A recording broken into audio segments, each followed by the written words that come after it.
Gitu. Nah, kalau kita balik lagi nih ke kasus impor gula, waktu itu ada, Pak Tom Mhm Lembong, kemudian ada kasus Chromebook, Pak Nadiem Makarim, kemudian juga ada Bu Ira ya, mhm di kerjasama usaha ASDP. Pertanyaannya, terakhir juga ada tata kelola minyak mentah juga Pertamina. Nah, tadi mhm tadi kan mhm. sebentar kita di awal sudah bahas. Nah, pertanyaannya apakah kasus-kasus ini yang kemudian akhirnya diberikan pengampunan dalam tanda kutip kepada, dari Pak Presiden eee kepada Pak Tol Melembong, kemudian juga Pak Nadiem masih berproses ya, dan kemudian Bu Ira. Nah, pertanyaannya apakah ini bisa tergolong pada saat itu termasuk dalam kebijakan yang dikriminalisasi atau kriminalisasi kebijakan? Kalau saya melihatnya lebih begini, aparat penegak hukumnya kurang paham substansinya.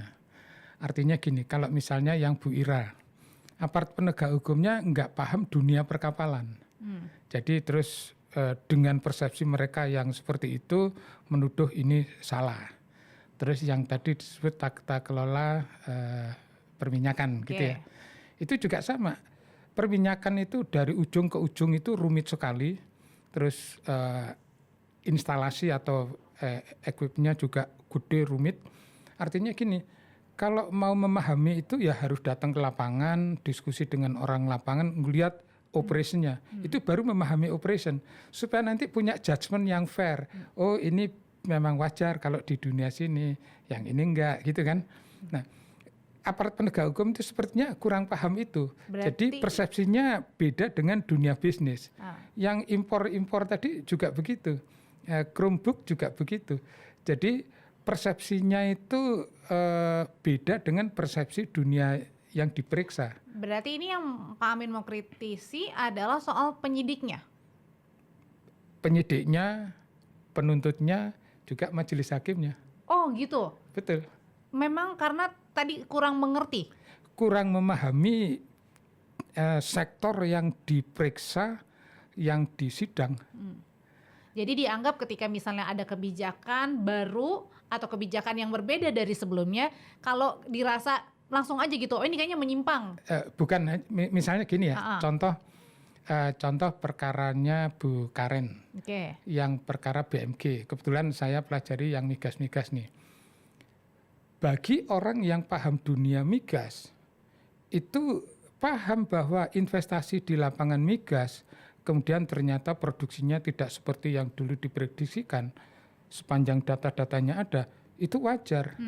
Nah, karena penegak hukum tidak paham dunia migas, terus kan, oh ini rugi besar, merugikan keuangan negara, terus habis itu dituntut pidana korupsi kan, walaupun di Mahkamah Agung dibebaskan.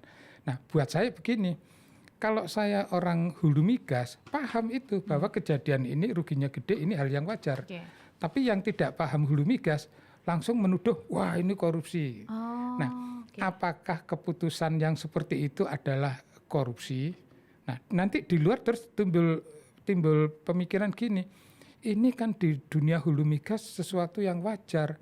Kenapa terus dijadikan kriminal? Oke. Nah, terus ada pandangan, oh ini aparat penegak hukum melakukan kriminalisasi. Oh, oke. Sama dengan yang lain-lain.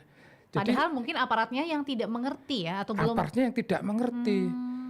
Jadi Oke. aparatnya tidak mengerti, karena itu kadang kalau yang tata kelola minyak tadi yang disebut tadi ya, jadi sudah kadung ngomong-ngomong oplosan, di dakwaannya nggak ada Iya, oplosan, iya. gitu kan? Ah, ah, ah. Ini salah satu petunjuk dia nggak ngerti sebenarnya.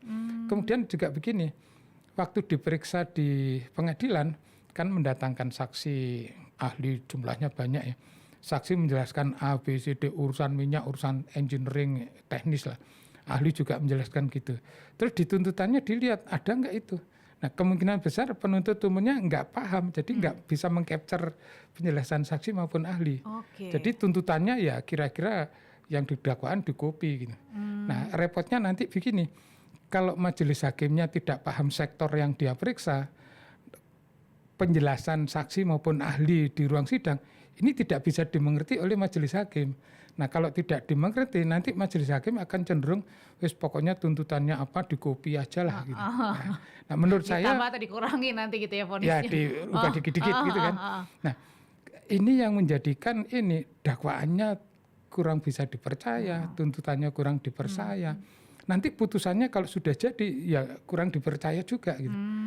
Oke. Kalau menurut saya mestinya fokusnya jangan ke sektor minyak atau sektor lapangan minyak Oke. atau sektor LNG atau mestinya kalau penegak hukum ini coba deh fokus lebih banyak ke urusan mens rea, Oh, oke.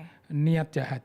Ah. Kan kalau kejahatan pidana itu harus ada actus reus, ada mens rea. Dua ini harus nih. Niat. Ada niatnya ya? Mens rea itu niat tapi niat jahat. Niat jahat, oke. Terus dua ini harus konkuren nih. Nah, jadi fokus ke situ karena actus reusnya gampang bisa ditemukan nih. Niat jahatnya ada nggak? Ini harus dicari. Kalau nggak ada niat jahat tapi kemudian merugikan. Keputusan bisnis itu banyak yang nggak ada niat jahat dan rugi dan kadang-kadang untung. Seperti itu kadang-kadang ponis Bu Ira kan seperti itu juga kadang kita mikirnya loh kok kan, aneh ya. enggak, gitu itu kan keputusan bisnis. Oke. Nah artinya gini, kalau menggunakan pasal merugikan keuangan negara tanpa mencari adanya mens rea, kemudian nanti begini, keputusan bisnis, keputusan administrasi, keputusan manajerial, ini langsung tiba-tiba dianggap sebagai oh ini tindak pidana gitu. Nah makanya di Indonesia sampai kapanpun bisnis ekonomi nggak bisa maju, terutama yang BUMN. Dan ini secara strategik jelek.